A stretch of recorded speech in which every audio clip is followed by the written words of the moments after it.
Hello, and welcome back to Speak English Daily. Hi everyone, we are very happy to see you here today.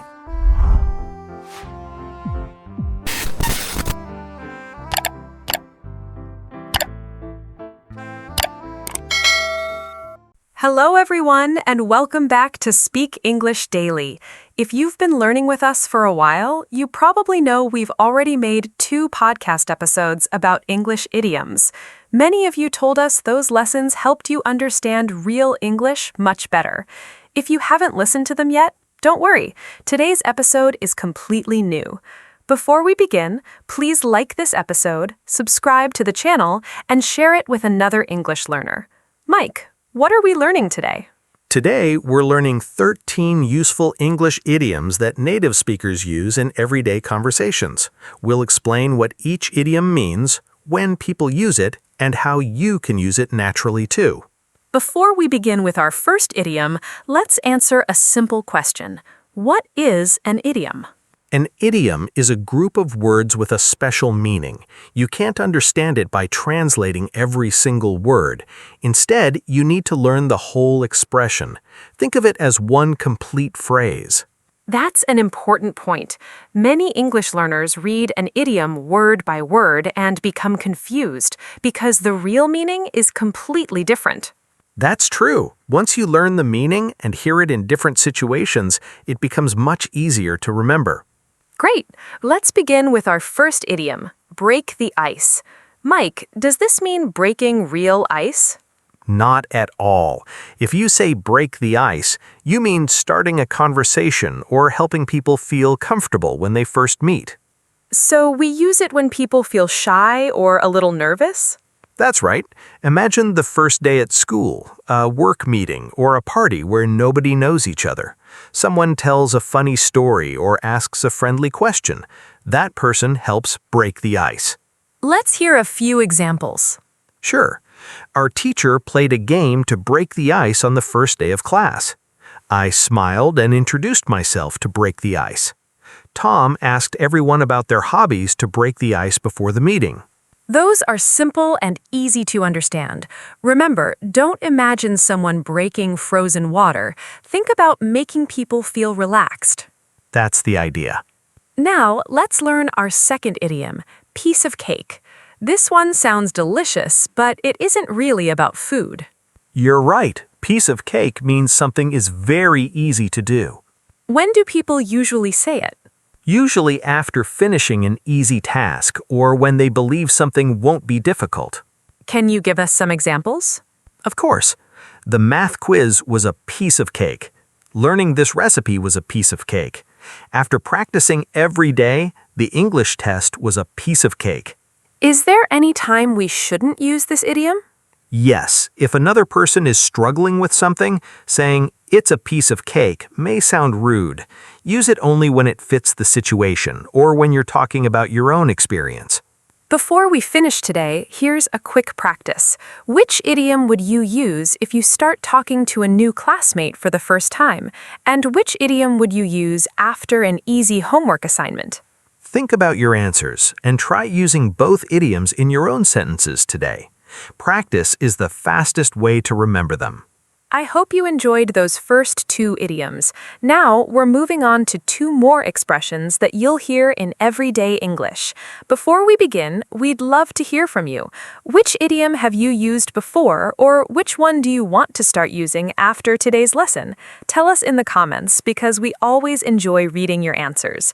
Mike, what's our next idiom? Our next idiom is hit the sack. It sounds a little strange because a sack is a large bag, but this idiom has nothing to do with bags. So what does it really mean? It simply means to go to bed or to go to sleep.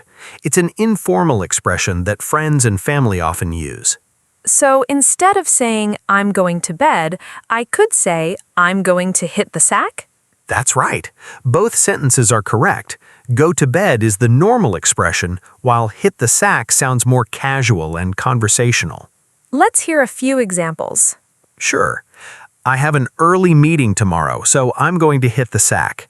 After studying for 4 hours, Lisa decided to hit the sack. We stayed up late watching a movie and everyone wanted to hit the sack. Those sound very natural. Is there a time when learners should avoid this idiom? Yes, I wouldn't use it in a formal email or during a business presentation. It's better for relaxed conversations with people you know. That's a useful tip. Now, let's learn another common idiom, under the weather. This one is very popular. If someone is under the weather, they feel a little sick or not completely healthy. So it doesn't mean they're standing under rain or clouds. Not at all. The weather isn't the real meaning here. It's simply another way to say someone isn't feeling well. How is it different from saying, I'm sick? Good question. I'm sick usually sounds stronger. If you say, I'm under the weather, it often means you have a small cold, a headache, or you're feeling tired and low on energy. Can you give us some examples? Of course. I'm feeling a little under the weather today, so I'll stay home. David looked under the weather during class. My sister was under the weather for a couple of days, but she's feeling much better now. Let's put both idioms into a short conversation. Sounds good. You don't look very happy today. Is everything okay? I'm a little under the weather, so I think I'll hit the sack early tonight. That sounds like a real conversation you might hear between friends. Try saying those two idioms out loud a few times today. The more you use them, the easier they'll become to remember. Keep practicing, and soon these expressions will feel as natural as any other part of your English vocabulary. We've covered 4 useful idioms so far, and now it's time to learn 2 more that you'll hear in school, at work, and even when chatting with friends. Mike, what's our next idiom? Our next idiom is spill the beans.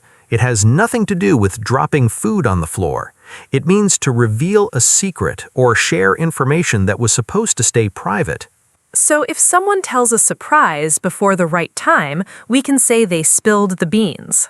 That's a perfect situation for this idiom. It often happens by accident, but sometimes people do it on purpose. Let's look at some examples. Here's the first one. Jake spilled the beans about the surprise birthday party. Second, please don't spill the beans before Mom gets home. And third, one of my classmates spilled the beans about the school trip before the teacher announced it. Those examples make the meaning very clear. I also want to explain one word from your sentences. The word reveal means to make something known that was hidden or secret. You'll often hear both reveal a secret and spill the beans, but the idiom sounds more natural in casual conversations. That's a helpful comparison. If you're writing something formal, reveal is usually the better choice. When you're talking with friends, spill the beans sounds friendly and relaxed. Let's imagine a simple office situation. Your team is planning a surprise celebration for your manager, but one person tells the manager about it before the big day. Everyone might laugh and say, "You spilled the beans." It's a common expression in situations like that. Now let's move to our second idiom. Burn the midnight oil. This one paints an interesting picture. It does. Years ago, people used oil lamps to study or work at night. So burn the midnight oil means to stay up late working or studying. It's a longer way of saying someone is working late. That's right. It usually suggests that the person is working hard and spending extra time to finish something important. Let's hear 3 examples. I burned the midnight oil to finish my science project. Our team burned the midnight oil before the office presentation. Maria burned the midnight oil for several nights before her English exam. I noticed another useful word there, presentation. A presentation is when you speak to a group of people to explain information or ideas. Students give presentations, and office workers do too. Good word to remember. Here's one more tip. You don't use this idiom if someone stays up late watching videos or playing games. It's normally used when the late night is spent doing something important, like studying, preparing, or working. So today we've learned one idiom about keeping a secret and another about working hard. Both are very common, and now you know when they fit naturally into a conversation. Try using them this week. The next time someone shares a surprise too early or stays up late to finish an important task, you'll know the perfect idiom to use. We've learned idioms about conversations, sleep, health, secrets, and hard work. Now let's explore two expressions you'll often hear when people talk about time, money, and shopping. Mike, what's our next idiom? Our first idiom is once in a blue moon. It doesn't mean the moon really turns blue. It means something happens very rarely. So, if I see an old friend only one time every few years, I could use this idiom? Yes, that's a perfect example. Instead of saying, I rarely see my old friend, you can say, I see my old friend once in a blue moon. Both sentences have the same meaning, but the idiom sounds more natural in everyday conversation. Let's hear a few examples. We eat at that restaurant once in a blue moon. My cousins visit us once in a blue moon because they live overseas. I buy new clothes once in a blue moon because I usually wear what I already have. I like that last example because many people can relate to it.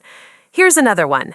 Our whole family goes on a big vacation once in a blue moon. That tells listeners the trip is special because it doesn't happen often. That's right. If you're writing something formal, you might choose words like rarely or very infrequently. When you're speaking casually, once in a blue moon sounds much more friendly. Now let's learn another idiom that's very useful when shopping or traveling. Cost an arm and a leg. This idiom means something is extremely expensive. It doesn't mean you really pay with your arm or your leg. So it's another expression that shouldn't be understood literally. That's right. Imagine you walk into a store and see a jacket that is far beyond your budget. You might say, that jacket costs an arm and a leg. Let's hear 3 more examples. The hotel near the beach cost an arm and a leg during the holiday season. Those concert tickets cost an arm and a leg. My uncle wanted a luxury watch, but it cost an arm and a leg. Families also use this idiom. A parent might say, let's find another store because this sofa costs an arm and a leg. That's a very natural family conversation. Remember, in formal English, you would probably say very expensive. In relaxed conversations, cost an arm and a leg makes your English sound much more natural and expressive. These 2 idioms are easy to remember because one talks about something that almost never happens, and the other talks about paying far more money than you'd like. Keep listening for them in movies, podcasts, and conversations. You'll be surprised how often native speakers use both expressions. Now let's move to 2 expressions that can help you talk about decisions and mistakes. These are very common in everyday English. Mike, what's our next idiom? Our first idiom is the ball is in your court. It comes from sports, but people use it in many other situations. It means it's your turn to make a decision or take the next action. So, if I've done everything I can and now another person has to decide what happens next, I can say, the ball is in your court. That's right. It politely tells someone that the next step belongs to them. Is there a more formal way to say the same thing? Yes, you could say, the decision is yours, or it's your responsibility to decide. Those expressions are more formal. The ball is in your court is more natural in everyday conversations. Let's hear some examples. Here's the first one. I've answered all your questions. Now the ball is in your court. Second, we offered them a new plan, so the ball is in their court. Third, I've shown you several English courses. The ball is in your court now. I like that last example because it reminds learners that nobody else can study for them. That's true. Your teacher can explain, your friends can encourage you, but learning happens when you decide to practice. In many situations, the ball really is in your court. That's good life advice as well as good English. I agree. Now let's learn our second idiom, cry over spilled milk.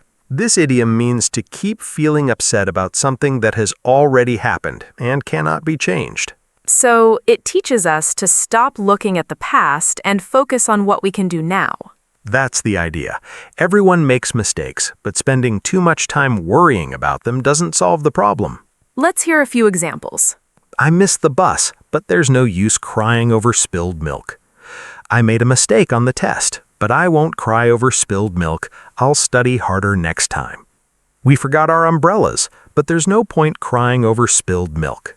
That's a very positive message for English learners.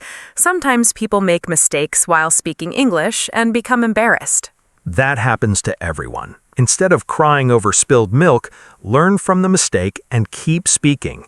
Every conversation helps you improve. So today we've learned one idiom about making decisions and another about letting go of past mistakes. Both expressions are useful not only for English, but also for everyday life. I agree. Now let's learn our second idiom, kick the bucket. This is an informal expression that means to die. That's an important meaning, and learners should also know when not to use it. Absolutely. This idiom is only suitable in very casual situations, often in jokes, old movies, or humorous stories. You should never use it when talking to someone who has recently lost a family member or during a serious conversation. In those situations, people usually say passed away or simply died because those expressions are respectful. Thank you for pointing that out. Understanding when not to use an idiom is just as important as learning its meaning. I couldn't agree more. Let's hear a few examples. The old pirate in the movie finally kicked the bucket. My grandfather loves old comedies where characters talk about kicking the bucket. That funny story wasn't about anyone real. It just used the idiom kick the bucket. Great! Now let's finish with a quick review. I'll describe a situation and you choose the best idiom. I'm ready. You meet new classmates and everyone feels shy. Break the ice. Your homework was very easy. Piece of cake. You're tired after a long day and want to sleep. Hit the sack. You have a small cold. Under the weather. You tell a surprise before the right time. Spill the beans. You study until 2 in the morning. Burn the midnight oil. You visit a special restaurant only once every few years. Once in a blue moon. The airline tickets are much more expensive than you expected. They cost an arm and a leg. You finally decide to do something difficult. Bite the bullet. Your friend explains the real reason for a problem. They hit the nail on the head. You've shared your opinion, and now another person must decide. The ball is in your court. You can't change yesterday's mistake. Don't cry over spilled milk. Wonderful! We covered 13 useful idioms today, and now it's your turn to practice them. Don't try to memorize everything at once. Choose one new idiom each day. Make your own sentence and use it whenever you have the chance. Small daily practice leads to big improvement. Thank you for spending your time with us today. We hope these idioms help you understand real English conversations with more confidence.